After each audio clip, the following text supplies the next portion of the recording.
कितना भी कर जाओ, कितना भी लोन चढ़ा हुआ है, भगवान अब उसके भरोसे पर छोड़ दो कि हमने कुबेर भंडारी के भरोसे पर छोड़ दिया, हमने कुबेरेश्वर महादेव के भरोसे पर छोड़ दिया, हमने तो शिव को दे दिया, पर विश्वास रखकर।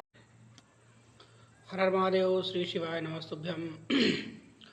दोस्तों, आज का उपाय बहुत ही विशेष होने जा रहा है। इस उपाय को यदि आपने कर लिया तो आपकी कैसी ही मनोकामना होगी वह अवश्य पूर्ण होगी। हर हर महादेव, श्री शिवाय नमस्तुभ्यम। कितना भी कर जाओ, कितना भी लोन चढ़ा हुआ है, भगवान अब उसके भरोसे पर छोड़ दो कि हमने कुबेर भंडारी के भरोसे पर छोड़ दिया, हमने कुबेरेश्वर महादेव के भरोसे पर छोड़ दिया, हमने तो शिव को दे दिया, पर विश्वास रखकर। ओम नमः शिवाय भक्तों, हर हर महादेव। यदि आप भी चाहते हैं कि आपके घर में जो धन दौलत है उसमें निरंतर वृद्धि होती रहे, आपके ऊपर जितना भी कर्ज है उस कर्ज से मुक्ति मिल जाए, यानी कहने का मतलब है कि जो आपके ऊपर कर्ज है वो धीरे कपड़े भी चेंज कर देते हैं, अलग अलग कलर के वस्त्र भी पहना देते हैं, पर कभी आपके घर में जो शिवलिंग विराज रहा है, आपके घर में जो शंकर जी की पिंडी शिवलिंग विराज रहा है, स्वरूप विराज रहा है शंकर जी का, तो कभी आपने उनके कपड़े चेंज करे क्या? नहीं, क्योंकि वो एक जैसा है। और कपड़ा भी पहनाओगे तो क्या पहनाओगे बताओ? वो शिवलिंग के बस एक काम कर सकते हैं, एक छेद कर कर वो पिंडी के अंदर, शिवलिंग के अंदर वो कपड़े को ढककर बस नीचे की जलाधारी पर वस्त्र बिछा सकते हो, पहना सकते हो, पर शिवलिंग को कोई वस्त्र पहनाओगे क्या? आपके यहां भी तो शिवलिंग होगा? नहीं।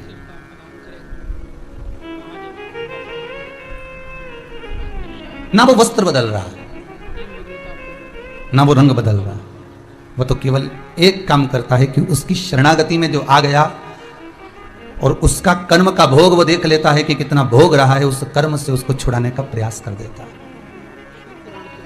ये जो वैश्या है ये सब जगह रही, पर रहने के बाद में आखिरी में जब पहुंची तो उज्जैनी पहुंची, संदीपनी ऋषि की वो नगरी, बाबा देवादिदेव महादेव की वो धरा, मां छिपरा का पावन तट, अगर ये वेश्या पहुंची तो वहां पहुंची। शिव के धाम में, शंकर के दरवाजे पर, चाहे उज्जैनी हो, विश्वनाथ की नगरी काशी हो, ओमकारेश्वर हो, सोमेश्वर हो, केदारेश्वर हो, नागेश्वर हो, त्र्यंबकेश्वर हो, परली बैद्यनाथ हो, बाबा धाम हो या कुबेरेश्वर धाम, शिव के दरवाजे पर व्यक्ति ऐसे जा ही नहीं सकता। शंकर के दरवाजे पर कोई ऐसे जा, क्योंकि शिव कहां का निवासी है? या तो कैलाश पर रहता है या फिर वो शमशान में रहता है। आप बद्रीनाथ चले जाओगे, केदारनाथ चले जाओगे, आप रामेश्वर, द्वारका, जगन्नाथ सब दूर घूमकर जाओगे, वृंदावन, गोकुल, बरसाना 50 बार चले जाओगे, सब दूर चले जाओगे, पर आपसे कोई कहे कि आपसे कोई पूछ ले, क्यों जी तुम ये बताओ कि तुम कैलाश कितनी बार गई? तो कोई तुमसे पूछे तो कैलाश हम नहीं गए। भैया वहां तो जाओ तो खूब खर्चा होता है, 1-1.5 लाख का तो टिकट ही टिकट हो जाए, और ऊपर से जो खर्चा है अलग, और खर्चा तो जाने दो, पानी के अंदर सबसे बड़ा टेंशन तो ये वहां ऑक्सीजन नहीं मिले, निपट गए तो फिर क्या मिले? और फिर कोई ने पूछ लिया क्यों साहब वृंदावन कितनी बार गए हो? अरे वृंदावन तो हमारे जीजी के लड़के के साथ चले गए, फिर हमारे मामा का छोरा गया उसके साथ चले गए, फिर हम दोनों भी घूमने चले गए, फिर हमारे बच्चों को भी दर्शन कराए, वृंदावन तो हम खूब गए। फिर कोई तुमसे कहे कि तुम उज्जैनी, अर्थात यहां शास्त्र कह रहा है कि शिव के दरवाजे पर जाना बहुत कठिन है। शंकर जिसको बुला ले, शिव जिस पर करुणा कर दे, और शंकर जिसको हाजिरी देकर आमंत्रित कर ले, बस वही केदारनाथ जा सकता है, वही उज्जैनी महाकाल जा सकता है, वही विश्वनाथ की नगरी काशी जा सकता है, वही कुबेरेश्वर धाम जा सकता है, और वही चाहे केदार हो, चाहे ओमकारेश्वर हो, सोमेश्वर हो, नागेश्वर हो, वो वहां तभी जाएगा जब बाबा बुलाएगा। शिव कहते हैं कर्जा हो भी गया तो चिंता नहीं करना, शमी का पत्ता शहद में डुबो, श्रावण के महीने की 10वीं तिथि, कौन सी? श्रावण के महीने की 10वीं तिथि, एकादशी के एक दिन पहले, श्रावण महीने की 10वीं तिथि को शमी के पत्ते को, चाहे 21 हो, 11 हो, 51 हो, उसको शहद में डुबोकर शंकर भगवान के शिवलिंग पर उसको श्रृंगार करो। केवल चढ़ाना नहीं है, जब शहद में डूब जाएगा तो वो चिपक जाएगा। शिव का श्रृंगार करो। क्या होगा इससे? तो लिंग पुराण कहती है, नर्मदा पुराण कहती है, शंकर का जब हम शमी के पत्ते को शहद में डुबोकर श्रृंगार करते हैं, शंकर कहते हैं इसने मेरा श्रावण महीने में श्रृंगार करा है, तो क्यों ना मैं भी इसका धन का श्रृंगार कर इसको कर्ज से मुक्त कर दूं, तब कर्जा चुका,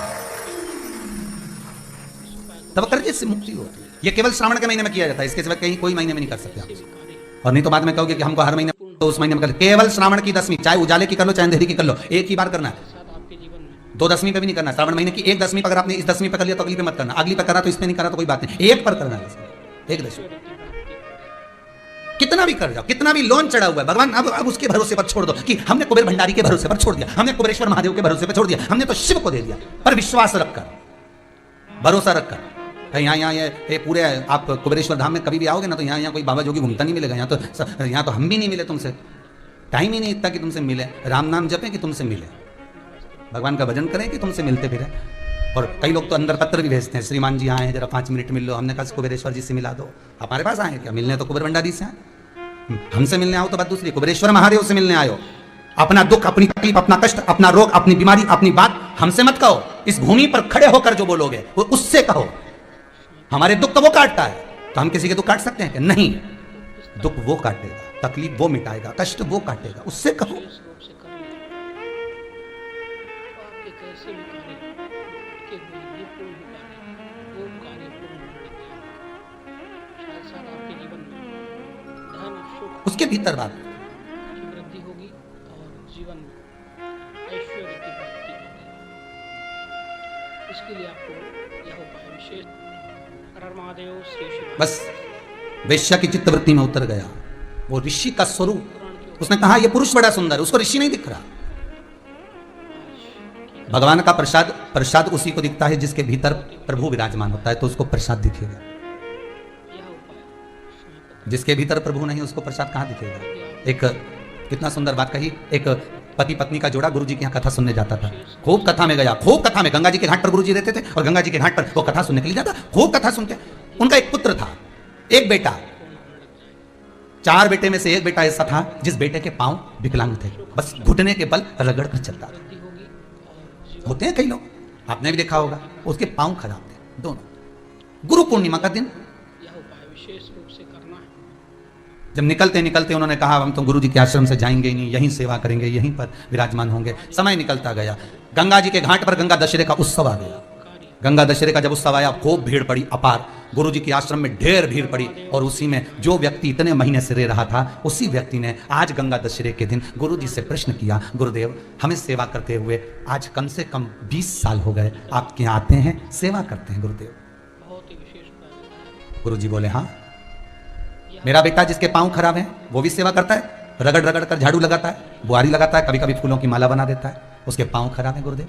हाँ गुरु जी एक प्रश्न करना है। गुरु जी बोले बोलो क्या प्रश्न करना है? प्रश्न केवल इतना सा है गुरुदेव कि जब हम इतनी सेवा करते हैं, इतनी आराधना करते हैं, इतनी आपकी चाकरी करते हैं, भगवान की भक्ति में 20 साल से लगातार जुड़े हुए हैं, हम मंदिर जाते हैं, कई बार आपके सामने भी प्रश्न आता होगा, मैं मंदिर जाती हूँ, अगरबत्ती लगाती हूँ, धूप बत्ती लगाती हूँ, दिया लगाती हूँ, पानी चढ़ाती हूँ, जल चढ़ाती हूँ, पंचामृत स्नान कराती हूँ, शंकर जी को बेलपत्र चढ़ाती हूँ, शंकर जी का अनुमोदन करती हूँ, भगवान ठाकुर जी की सेवा करती हूँ, घर में पूजन पाठ कोई नहीं करता, मैं जितनी करती हूँ, उसके बाद भी दुख क्यों?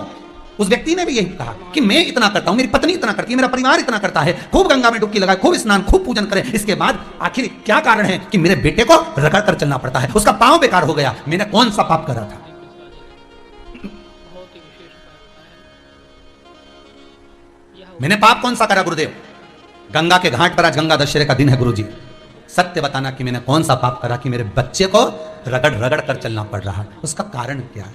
इतने में गुरुजी बोले अगर इतनी पब्लिक में हजारों लोग गुरु दीक्षा लेने आए हैं, हजारों लोग गंगा नहाने आए हैं, इसने एकांत में प्रश्न नहीं करा, प्रश्न भी करा तो इतने लोगों में प्रश्न करा, उत्तर नहीं दूंगा तो आज बात रह जाएगी। वृद्धि होगी। अगर अकेले में प्रश्न करता तो मैं उत्तर नहीं देता, क्योंकि इसका दिल दुखेगा। कई प्रश्न चेलों के, कई प्रश्न शिष्यों के ऐसे होते हैं जिसका उत्तर गुरु नहीं देते, क्योंकि गुरु को मालूम है इसका मन दुख जाएगा। सत्य बोलेगा गुरु और मन दुखेगा आपका। कई बार ऐसा हुआ कि गुरु सत्य नहीं बोल पाए, इसलिए मौन हो गया, बोल ही नहीं सका। पर आज इतने लोगों में इसने प्रश्न किया, उत्तर तो देना पड़ेगा। गुरु जी ने कहा बात सुन ले अच्छे से, ये तेरे कर्म का भोग नहीं है, ये इसके कर्म का भोग है। जिसके कर्म का भोग जिसको भोगना पड़ता है, किसी